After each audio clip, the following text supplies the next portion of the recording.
បងប្អូននឹងមិត្តភ័ក្តិយើងទាំងអស់គ្នាថ្ងៃនេះយើងធ្វើមេរៀនមួយអំពីមាសនៅម៉ោង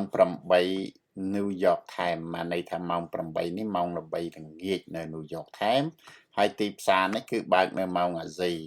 ម៉ោងតូក្យូដូច្នេះនៅម៉ោង15នាទីឆតយើងទៅរកថាតើទីផ្សារនឹងកម្ពស់ណាហើយវាទាបកម្ពស់ណានៅពេលហ្នឹងយើងគូសនៅ15នាទីយើងបន្លយវាចេញមកខាងនេះឆត1នាទីយើងដាក់1នាទីមក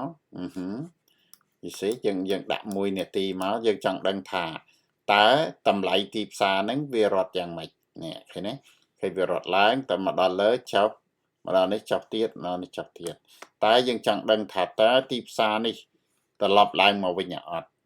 ឬក៏វាបន្តចុះទៅទៀតកាលណាបើវាចុះគឺចុះខ្លាំងដូច្នេះយើងកន្លែងនេះគឺយើងអាចចូល position មួយបានយើងចូលឡើងមកវិញនៅពេលណាដែលវា break market structure នៅកន្លែងនេះដូច្នេះសូមឲ្យបងប្អូនយើងធ្វើលំហាត់នេះជារៀងរាល់ថ្ងៃហើយអង្គុយចាំមើលវាតើវាប្រែប្រួលទៅខាងណានេះគឺយើងកត់សម្គាល់ថា MS នេះគឺថា market structure ឆ្នាំ2025ខែ10ថ្ងៃទី29ដែលយើងធ្វើ chart នេះដូច្នេះសូមឲ្យបងប្អូនយើងទាំងអស់នេះវឹកហាត់ជាបន្តទៅទៀតសូមអរគុណ